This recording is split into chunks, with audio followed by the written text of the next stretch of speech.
RRB NTPC 2025లో 100/100 మీరు సాధించాలనుకుంటే ఈ వీడియోని పూర్తిగా చూడండి. మీరు ఖచ్చితంగా 100/100 సాధిస్తారు. అట్లీస్ట్ మీరు 100కి టార్గెట్ పెట్టుకుంటే 80 to 90 మార్క్స్ రావడానికి ఛాన్సెస్ ఉంటాయి.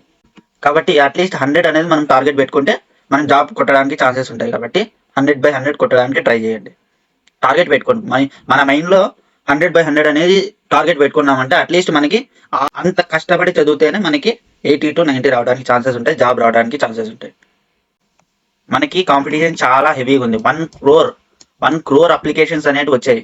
మనం ఎంతో కష్టపడితేనే జాబ్ రావడానికి చాలా అవకాశం ఉంది, లేదంటే రాదు. మీరు కాన్ఫిడెంట్ గా ఉంటేనే ఈ వీడియోని పూర్తిగా చూడండి. మీరు కొట్టగలుగుతారు అంటేనే ఈ వీడియో పూర్తిగా చూడండి. వీక్ 1లో వచ్చి మనం కాన్సెప్ట్ బిల్డ్ చేసుకోవాలి. కాన్సెప్ట్ బిల్డింగ్ మెయిన్ టాపిక్స్ మీద ఎక్కువ ఫోకస్ చేయాలన్నమాట. వీక్ 1లో number systems, HCF and LCM, percentage, రేషన్, proportion, average, simplifications, profit and losses, SI and CI, time and work, time, distance, speed, mensuration.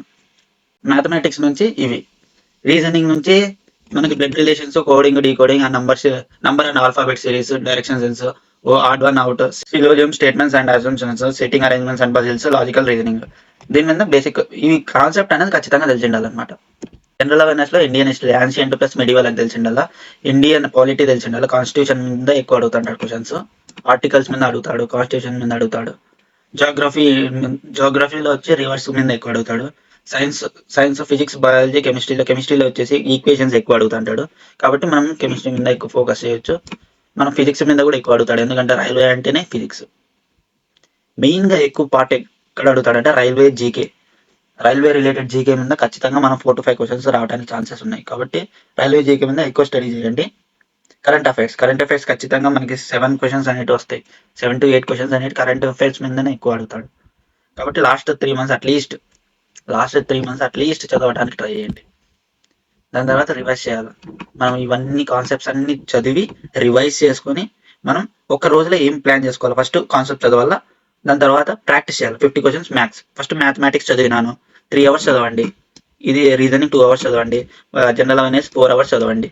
చదివిన తర్వాత ఏం చేయాలా, మనం ప్రాక్టీస్ చేయాలి. ఈ 3 hours తర్వాత మనము +1 hour ప్రాక్టీస్కి, ఇది +1 hour ప్లస్ ½ hour రీజనింగ్కి ఎక్కువ టైం తీసుకోదు. దీనికి కూడా ½ hour ప్రాక్టీస్కి ఎక్కువ టైం తీసుకోదు. జనరల్ అవేర్నెస్, రీజనింగ్ అనేది ప్రాక్టీస్ టైం ఎక్కువ తీసుకోదు. మ్యాథమెటిక్స్ అనేది ప్రాక్టీస్కి ఎక్కువ టైం తీసుకుంటుంది. కాబట్టి ఈ డేటాను బేస్ చేసుకొని మీరు చదవండి. మీరు ఈ స్ట్రాటజీని ఫాలో అయితే మీరు ఖచ్చితంగా జాబ్ రావడానికి ఛాన్సెస్ ఉన్నాయన్నమాట. ఏవైనా కూడా మనము చదువుతున్నాం అంటే మెయిన్గా దాంట్లో తెలుసుకోవాల్సిందే short cut keys, tricks, tips. మనం ఒక్క క్వశ్చన్ని హాఫ్ మినిట్లో చేయగలగాలి. హాఫ్ మినిట్ అంటే 30 seconds. 30 seconds లో మనము క్వశ్చన్ చేయగలిగితే మిగతా టైం అనేది మనము వేరే క్వశ్చన్కి అనేది ఇవ్వచ్చు.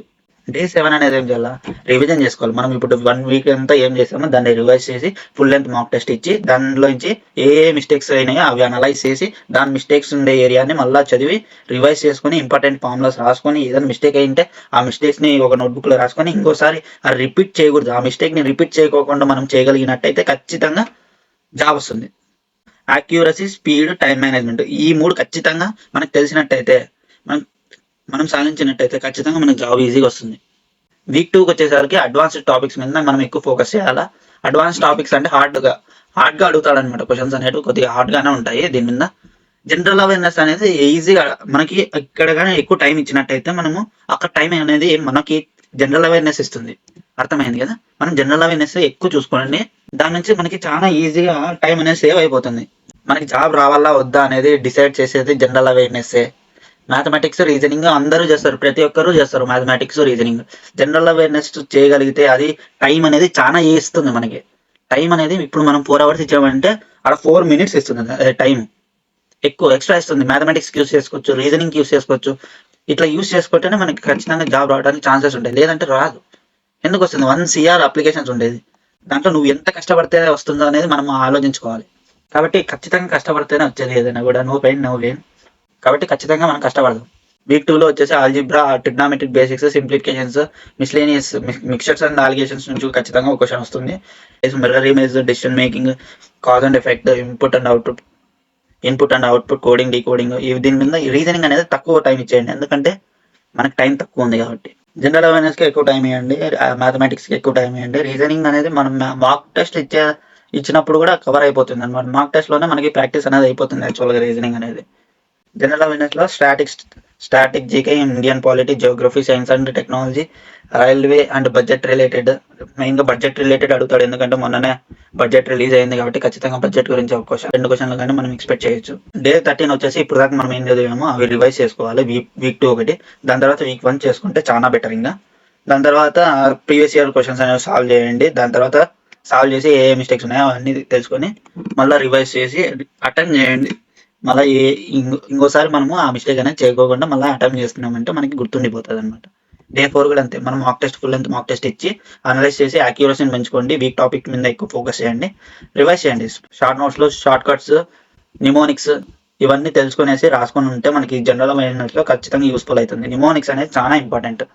నిమోనిక్స్ అంటే అబ్రివేషన్స్ అనమాట. వీక్ 3కి వచ్చేసరికి intensive practice, speed Boost. Practice makes man perfect కాబట్టి ప్రాక్టీస్ మీద ఎక్కువ ఫోకస్ చేయండి. స్పీడ్ ఇంక్రీజ్ చేసుకోవడానికి ట్రై చేయండి. వీక్ 15 నుంచి 21 వరకు ఇవి చదివిండేటివి, కానీ మనం చేయాలన్నమాట. ప్రాక్టీస్ చేస్తేనే ఖచ్చితంగా మనకి యాక్యురసీ ఇంక్రీజ్ అవుతుంది, స్పీడ్ ఇంక్రీజ్ అవుతుంది, జాబ్ రావడానికి ఛాన్సెస్ కూడా ఇంక్రీజ్ అవుతాయి. వీక్ 4కి వచ్చేసరికి final preparation, exam simulation. Week 4లో వచ్చేసి మనం ఎగ్జామ్ ఏ డేట్ ఉంది, ఏ షిఫ్ట్లో ఉందో తెలుసుకునేసి ఆ షిఫ్ట్ ప్రకారంగా మనకి మాక్ టెస్ట్ అనేది రాసుకుంటూ వెళ్ళాలి. అప్పుడైతేనే మన బాడీ, మన బ్రెయిన్ అనేటివి అలవాటు పడుతుంది. ఆ టైంలో మనము మాక్ టెస్ట్ రాయాలి, ఎగ్జామ్ కూర్చుంటాము అనే భయం అనేది అప్పటి నుంచి క్రియేట్ అవుతుంది అనమాట. భయం క్రియేట్ అవుతుంది, కాన్ఫిడెన్స్ బిల్డ్ అవుతుంది. మనకి నిద్ర అనేది రాదు. ఫస్ట్ ఆఫ్ ఆల్ మనకి నిద్ర అనేది రాదు. నిద్ర రాకోకుండా ఫుల్ ఫోకస్ అనేది ఎగ్జామ్ మీద పెట్టగలుగుతాం. మన బ్రెయిన్ ట్రైన్ అయిపోయి ఉంటుంది. ఈ టైంలో మనము మాక్ టెస్ట్ అనేది ఇస్తాము అనేది బ్రెయిన్కి మనం ట్రైన్ చేసేసి ఉంటాం కాబట్టి ఖచ్చితంగా మనకి ఎటువంటి డిస్కంఫర్ట్స్ అనేవి రావన్నమాట మిడిల్లో ఎగ్జామ్ రాసే ముందర. డే 29 వచ్చి నాట్ స్టడీ న్యూ టాపిక్స్. కొత్త టాపిక్స్ చదవద్దండి. Go through mistakes and corrections. మనం నోట్బుక్లో రాసుకుంటాం కదా మిస్టేక్స్ అని, ఆ మిస్టేక్స్ చేయకోకుండా మళ్ళీ మనం రివైజ్ చేసుకోవాలన్నమాట. కరెక్ట్ చేసుకొని లాస్ట్ టైం రివైజ్ చేసుకోండి అంత సిలబస్ మొత్తము. రిలాక్స్ అవ్వండి. డే 29, 30 మాత్రం రిలాక్స్ అయ్యి కాన్ఫిడెంట్గా ఉండండి. డే 30 వచ్చి ఎగ్జామ్ డే వచ్చి ఖచ్చితంగా కాన్ఫిడెంట్గా ఉండండి, ఫోకస్డ్గా ఉండండి. Stay calm, read questions carefully. మొత్తం ఓవరాల్ పేపర్లో మనకి ఈజీ క్వశ్చన్స్ అనిపించినటువంటి ఫస్ట్ సాల్వ్ చేసి దాని తర్వాత డిఫికల్టీ లెవెల్ బట్టి మనం సాల్వ్ చేయడానికి ట్రై చేయండి. All the best to everyone. ఖచ్చితంగా మీరు జాబ్ కొట్టగలుగుతారు ఈసారి మాత్రం. ఖచ్చితంగా మీరు 6 to 8 hours అనేది మనం స్టడీకి ఇచ్చినట్టయితే మనకి ఖచ్చితంగా జాబ్ వస్తుంది. అట్లీస్ట్ ఒక రోజుకి 100+ క్వశ్చన్స్ అనేవి మనం సాల్వ్ చేయాలి. అట్లీస్ట్ 10 ఫుల్ లెంత్ మార్క్స్ టెస్ట్లు అనేది ఇవ్వాలన్నమాట ఎగ్జామ్ ముందు. మనం యాక్యురసీ, స్పీడ్ ఇంక్రీజ్ చేసుకోగలిగితేనే మనకు ఛాన్సెస్ ఆఫ్ గెటింగ్ జాబ్, మనకు జాబ్ రావడానికి ఛాన్సెస్ కూడా చాలా ఇంక్రీజ్ అయిపోతాయి. కాబట్టి యాక్యురసీ, స్పీడ్ మీద చాలా ఎక్కువ ఫోకస్ చేయండి. వీడియో ప్రతి ఒక్కరికి షేర్ చేయండి, ఎందుకంటే చాలా ఇంపార్టెంట్ స్ట్రాటజీ. ఈ స్ట్రాటజీని కానీ మీరు ఫాలో అయినట్టయితే ఖచ్చితంగా మీకు జాబ్ వస్తుంది. అందరికీ షేర్ చేయండి. మీ ఫ్రెండ్స్కి, మీ ఫ్యామిలీకి, ఎవరికైతే ఆర్ఆర్బీ, ఎన్టీపీసీలో జాబ్ రావాలనుకుంటున్నారో మీరు ఖచ్చితంగా షేర్ చేయండి. మనం ఒకరు బాగుండాలనుకుంటేనే మనం కూడా బాగుపడతాం. కాబట్టి మన ఫ్రెండ్స్ కూడా బాగుండాలని కోరుకోండి, వాళ్ళు కూడా మీరు బాగుండాలని కోరుకుంటారు. కాబట్టి జాబ్ రావడానికి ఛాన్సెస్ కూడా ఇంక్రీజ్ అవుతాయి. ఏ టాపిక్ అయితే డిఫికల్టీ అనిపించిందో ఆ టాపిక్ నేమ్ అనేది మీరు కమెంట్ రూపంలో తెలపండి. దీన్ని లైక్ చేసి మన ఛానల్ని సబ్స్క్రైబ్ చేసుకోండి ఇలాంటి మరిన్ని వీడియోస్ కోసం. ఈ వీడియో కానీ మీకు నచ్చినట్టయితే like, share and subscribe. Thank you.